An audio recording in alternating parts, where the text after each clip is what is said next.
So people, we are just over a week away from iPhone 15 and we surprisingly know a lot about these phones already. I feel like there's not much Apple can surprise us with at the event, and clearly it seems leakers are getting bored because now we have rumors about the box and wallpapers of iPhone 15. Yes, that's very important tidbits that's gonna make or break my purchase.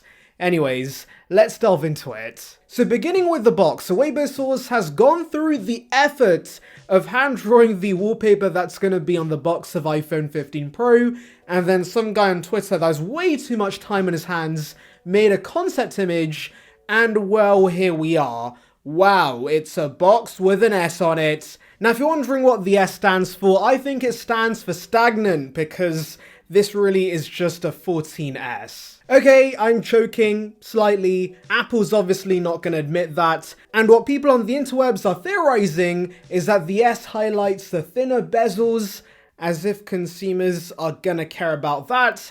So yay, I guess. And by the way, would like to remind you guys, like this video and subscribe for more content like this. It would be appreciated. I'm sorry if I sound unexcited, but guys, literally, it's just a box. You will interact with the box on the day of release, and then you're probably going to chuck it in your closet. In fact, I've got so many old boxes, I've done the unspeakable and have started chucking them out because I don't need them, and hoarding them is truly pointless. But if you want my analysis on this, I will say that since the iPhone XS, Apple has been alternating between the front and back of the device for the image on the box. And so if you cast your minds back to the iPhone 14 Pro, you might remember that of course that showed the front, and so surely the 15 Pro should show the back, right? As a result, I do have my doubts about this rumor, but at the end of the day guys, Apple can do random things for no reason, and last year they switched back to the white boxes on the Pro phones without any explanation whatsoever, so they could do the same this year and break this pattern for no reason. What's funny though is that there's been contradicting rumors about the box. Yes, people are arguing about how a box is going to look. What has life come to? Anyways, yes, Majumbu believes, no, the box won't have an S, it's gonna have this weird bulge instead.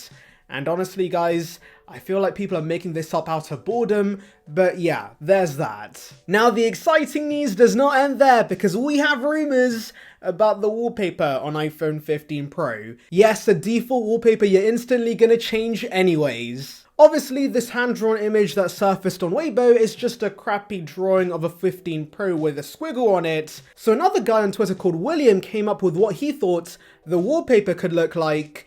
And yeah, this is just Blair, guys. That's literally the only word that comes to mind, because if this really is our best look at the flagship wallpaper for the 15 Pros, then guys, Apple has taken a massive step back in this department, because up until the 12 Pro, every default wallpaper we got was absolutely amazing, but the 13 Pro was a letdown, the 14 Pro was a letdown, and the 15 Pro is rock bottom. And Apple's designers have gotten very lazy. In fact, nowadays, not only is Apple reusing the actual chassis, they're also reusing old wallpapers for some of their new releases. And I guess I shouldn't care because it's a bloody wallpaper at the end of the day, but it's low-key sad, I can't lie. Moving on to more important details, we have details regarding production on iPhone 15 Pro Max. Yes, if you're ready to splurge on the biggest and baddest iPhone ever, we had previously heard from 9to5Mac that because there is this new fancy periscope lens, and Sony, the supplier, might not be able to provide the image sensor on time, the Pro Max could be delayed, and we could see this release 3 to 4 weeks later. So yes, you might have to wait till October to get hands-on with this phone, which is very bad news for the impatient Apple sheep out there who want their shiny phones as soon as possible. Thankfully, Min Chi Kuo gives us a ray of hope and says that despite the production delays we've heard about, the Pro Max should still be available in September, and they're ramping up production as we speak for this phone. Now, because it was the last phone in the range that entered mass production, there's not many available of these. Apple's probably gonna have 5 available at launch, so you've got to fight it out on pre-order day to get launch day delivery. Now, since the 14 Pro Max was the best selling phone this year, yes, Apple's $1,100 phone outsold everything else on the market, which is insane. And so obviously Tim wants to keep pushing people towards the very expensive Pro Max and make more cash. So Quote predicts iPhone 15 Pro Max should account for 35 to 40% of new iPhone shipments, which is 10 to 20% higher than the outgoing 14 Pro Max. Now you may be wondering, why is Apple so optimistic, especially when there's going to be a price increase? Well, for one, those high-end consumers buying the Pro Max are going to be unfazed by the price increase. They don't care if their phones are getting more expensive. But also, the big selling point with this year's Pro Max is going to be the fancy periscope lens. You're now going to get 5 to 6x optical zoom, which is a humongous upgrade over the 3x the 14 Pro Max offered.